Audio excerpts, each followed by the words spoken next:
Hello friends, मैं हूं पूनम बच्चाओं। पूनम्स लाइफस्टाइल एंड ब्लॉग्स में आपका तहे दिल से स्वागत है। आज है 1 नवंबर और हम मना रहे हैं वसु बरस। आप सबको वसु बरस की ढेर सारी शुभकामनाएं। दोस्तों, 5 दिन के दिवाली के महापर्व की शुरुआत वसु बरस से होती है। कार्तिक मास की द्वादशी तिथि को वसु बरस मनाया जाता है। इस दिन गाय और उसके बछड़े की पूजा की जाती है। वैसे तो आज रमा एकादशी है, लेकिन एकादशी और द्वादशी दोनों ही तिथियां साथ में पड़ने की वजह से इसलिए आज शाम को ही वसु बरस भी मनाया जाएगा। आज के दिन सुहागन महिलाएं कृष्ण भगवान के साथ गायों की भी पूजा करते हैं। हमारे हिंदू धर्म में गायों को जानवर न मान के इन्हें माता का दर्जा दिया जाता है। वैसे तो हम गौ माता की पूजा रोज ही करते हैं, लेकिन आज उनकी पूजा का खास महत्व है। दोस्तों, इस दिवाली स्पेशल व्लॉग में मैंने अपने घर में दिवाली का महापर्व कैसे मनाया, वसु बारस, धनतेरस, नरक चतुर्दशी, लक्ष्मी पूजन, गोवर्धन पूजा, ये सारे त्योहार कैसे मनाए, क्या क्या पकवान बनाए, भोग में क्या क्या लगाया, ये सारी डिटेल्स शेयर करूंगी, इसलिए आप एंड तक जरूर बने रहिएगा। दोस्तों, हमारे यहाँ वासु बारस के दिन घर के एंट्रेंस पे एक दिया प्रज्वलित किया जाता है। ये मेरी वासु बारस स्पेशल रंगोली है, जिसमें मैंने गौ माता का बछड़े के साथ चित्र बनाया है। शाम को हमने गौ माता की पूजा की और उसे रोटी, सब्जी और गुड़ का नैवेद्य खिलाया। ये मेरे पूजा घर में स्थित गौ माता और उनके बछड़े की मूर्ति है। यहाँ पे हमने आरती करके यहाँ पे भी भोग लगाया। हेलो फ्रेंड्स, आज 2 नवंबर है। दीपावली के 2 दिन पूर्व धनत्रयोदशी मनाई जाती है। हिंदू पंचांग के अनुसार कार्तिक महीने की कृष्ण पक्ष की त्रयोदशी के दिन धनत्रयोदशी मनाई जाती है। इसे धनतेरस या धन्वंतरी जयंती भी कहा जाता है। शास्त्रों के अनुसार इसी दिन भगवान धन्वंतरी अमृत कलश लेके सागर मंथन से प्रकट हुए थे। आज के दिन माँ लक्ष्मी, कोषाध्यक्ष कुबेर भगवान और धन्वंतरी भगवान की पूजा की जाती है। मान्यता है कि इस दिन विधि विधान से पूजा करने पर घर में धन धान्य के भंडार हमेशा भरे रहते हैं और धन संपदा में वृद्धि होती है। दोस्तों, धनतेरस के दिन बहुत सारी चीजें खरीदने का भी विधान होता है। खास तौर पे इस दिन नया झाड़ू खरीदा जाता है, बर्तन खरीदे जाते हैं, सोना चांदी खरीदा जाता है। हमारे घर में आज के दिन 13 नए दिए जलाए जाते हैं और दीपोत्सव की शुरुआत होती है। साथ में एक आटे का बड़ा दिया भी दक्षिण दिशा में यम भगवान के नाम से प्रज्वलित किया जाता है। चलिए बढ़ते हैं आज की वीडियो में और देखते हैं कि मैंने अपने घर में धनतेरस की पूजा कैसे की, कैसे रंगोली बनाई, क्या भोग लगाया और कौन सी चीजें खरीदी।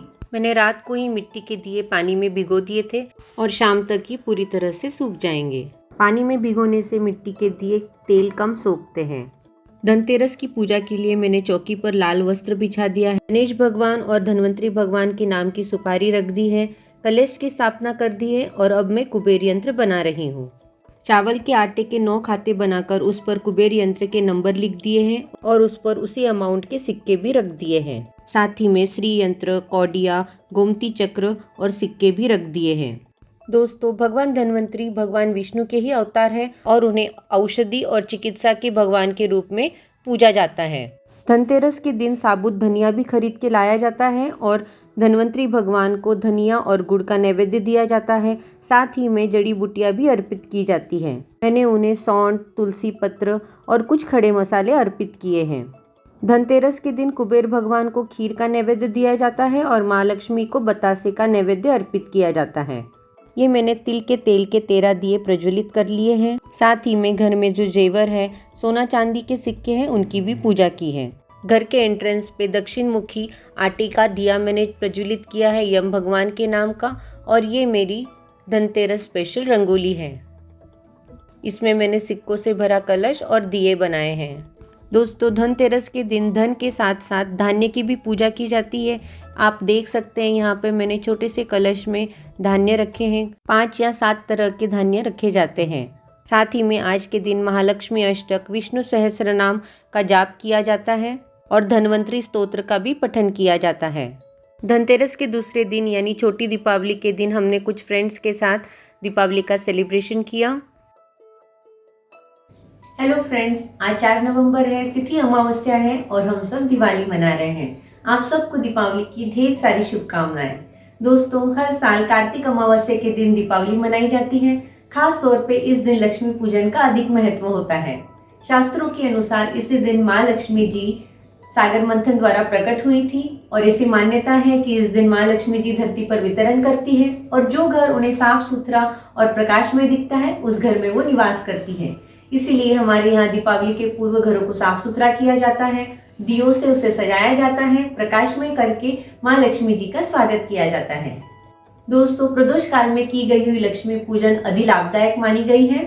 इस दिन माँ लक्ष्मी जी, भगवान गणेश जी और माँ सरस्वती के साथ भगवान कुबेर जी की भी पूजा की जाती है।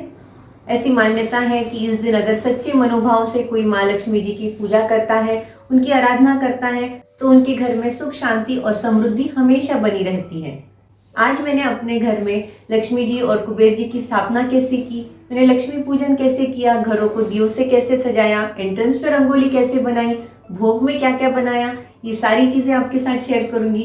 चलिए बढ़ते हैं आज के व्लॉग में।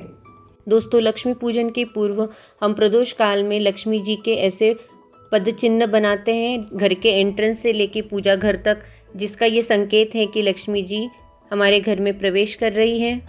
फ्रेंड्स, ये मेरे दीपावली का फराळ है। ये सारी चीज़ें मैंने घर पे बनाई हैं। इसमें गुजिया, अनारसे, शक्करपारे, चिवड़ा, लड्डू, बादाम कतली, चकली, नान कटाई, एप्पल पेड़ा और चिरोटे हैं। माता लक्ष्मी को घर का बना ये फराळ में अर्पित करूंगी। ये मैंने 9 ग्रह की स्थापना की है, कुबेर यंत्र की पूजा की है, 11 तिल के तेल के दियों के साथ 5 घी के दिए भी प्रज्वलित किए हैं। फ्रेंड्स, आजकल लोग बिजली की झालरें और महंगी मोमबत्तियां जलाना पसंद करते हैं, लेकिन दीपावली का पर्व मिट्टी के दियों को जलाए बिना अधूरा है। ये मेरे लक्ष्मी पूजन का सेटअप है। यहाँ पे मैंने लक्ष्मी जी और कुबेर जी का फोटो रखा है, 9 ग्रह की स्थापना की है, कुबेर यंत्र की पूजा की है और जल से भरे कलश को मैंने चावल पे रखा है और उसके ऊपर एक प्लेट पर माता लक्ष्मी जी की मूर्ति की स्थापना की है और फिर उसकी पूजा की है।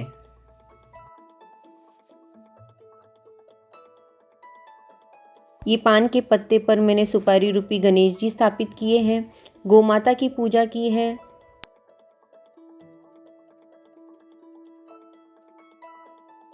ये गजंत लक्ष्मी है, उसकी पूजा की है।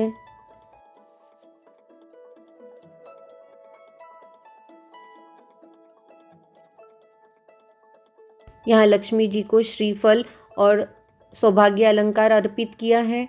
ये दिवाली का फराळ अर्पित किया है और फल अर्पित किए हैं। इसके बाद महालक्ष्मी अष्टक का पठन करके हमने माता लक्ष्मी जी की, गणेश जी की और सरस्वती माता की आरती की है।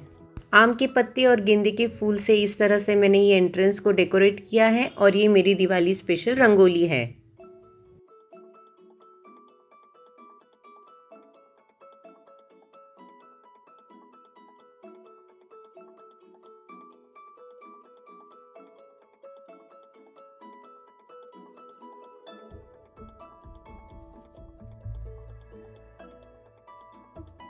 ये परात मैंने धनतेरस पे नई खरीदी है और इसे फूलों और फ्लोटिंग दियों से मैंने डेकोरेट किया है। चलिए मैं आपको ऊपर टेरेस पे ले चलती हूँ जहाँ पे हमने पटाखे जलाए।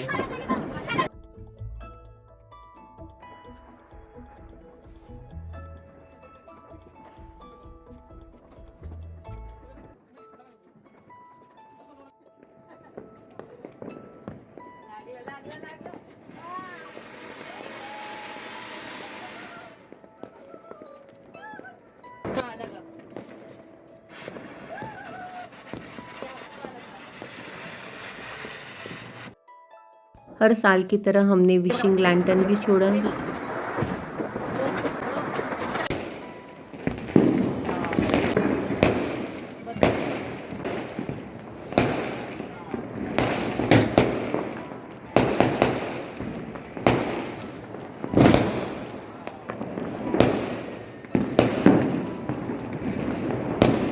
हेलो फ्रेंड्स, आज है 5 नवंबर और आज बलि प्रतिपदा है। इसे दीपावली पाड़वा भी कहा जाता है और महाराष्ट्रियंस के लिए ये बहुत बड़ा पर्व है। इस दिन ब्रह्म मुहूर्त में उठा जाता है और पत्नियां अपने पति को तेल और उपटन लगाती हैं और अभ्यंग स्नान कराती हैं। इस दिन पत्नियां अपने पति की आरती भी उतारती हैं और उनसे आशीर्वाद लेती हैं। दोस्तों, दिवाली के दूसरे दिन गोवर्धन पूजा का भी विधान है। इस दिन गोवर्धन पर्वत श्री कृष्ण भगवान और गायों की पूजा की जाती है। साथ ही में इस दिन अन्नकूट भी मनाया जाता है, यानी कृष्ण भगवान को 56 भोग लगाए जाते हैं। 56 तरह के अलग अलग व्यंजन बनाकर कृष्ण भगवान को अर्पित किए जाते हैं और बाद में प्रसाद के रूप में सब में इन्हें बांटा जाता है। आज मैं आपके साथ मैंने अपने घर में दीपावली पाड़वा कैसे मनाया, साथ ही में 56 भोग कैसे बनाए, अन्नकूट कैसे सेलिब्रेट किया, ये सारी डिटेल्स शेयर करूंगी। चलिए फिर बढ़ते हैं व्लॉग में। सुबह तेल उपटन से अभ्यंग स्नान के बाद मैंने इनकी आरती उतारी, इनसे आशीर्वाद लिया। इसके बाद मैं जुट गई अपने 56 भोग बनाने के लिए। शाम को 3:30 से 5:30 के बीच में अन्नकूट का मुहूर्त था, उसमें मैंने ये 56 भोग लगाए, कान्हा जी को अर्पित किए। अन्नकूट की 56 भोग की रेसिपीज़ का वीडियो मैंने अपने हिंदी कुकिंग चैनल में डाला है, उसकी लिंक भी मैंने आपको डिस्क्रिप्शन बॉक्स में शेयर कर दी है।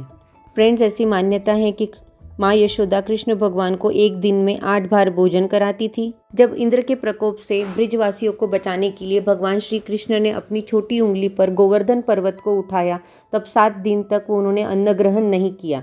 7 दिनों के बाद गांव के निवासियों ने आभार प्रकट करने के लिए कान्हा जी को 7 गुनी 8 यानी 7 दिनों के 8 बार भोजन के हिसाब से 56 तरह के पकवान अर्पित किए। तब से कान्हा जी को 56 भोग लगाने की प्रथा प्रचलित है। ब्लॉग में एंड तक बने रहने के लिए बहुत बहुत शुक्रिया। Thank you so much friends. मैं उम्मीद करती हूँ आपको आज का मेरा ये दिवाली ब्लॉग बहुत पसंद आया होगा। आप लोग दिवाली कैसे मनाते हैं, 5 दिनों में और क्या क्या करते हैं, ये भी आप मुझे कमेंट करके बता सकते हैं। यदि वीडियो पसंद आया हो तो उसे एक लाइक कीजिए और ज़्यादा से ज़्यादा अपने फ्रेंड्स और फैमिली के साथ इसे शेयर कीजिए। यदि आप मेरे चैनल पे फर्स्ट टाइम विजिट कर रहे हो या अभी तक आपने इसे सब्सक्राइब न किया हो तो फ्रेंड्स इसे भी आप सब्सक्राइब कर लीजिए, ये बिल्कुल फ्री है। साथ में जो बेल आइकन है उसे भी क्लिक कीजिए ताकि जब भी मैं कोई नया वीडियो अपलोड करूँ उसकी नोटिफिकेशन आपको मिलती रहे। आप मुझे फेसबुक और इंस्टाग्राम पर भी फॉलो कर सकते हो, लिंक्स मैंने नीचे डिस्क्रिप्शन बॉक्स में दे दी है। आप अपने सजेशंस और फीडबैक भी मुझे कमेंट करके बता सकते हैं। मैं फिर हाजिर होती हूँ एक और इंटरेस्टिंग ब्लॉग के साथ।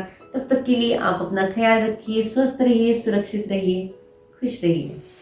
नमस्कार, बाय बाय।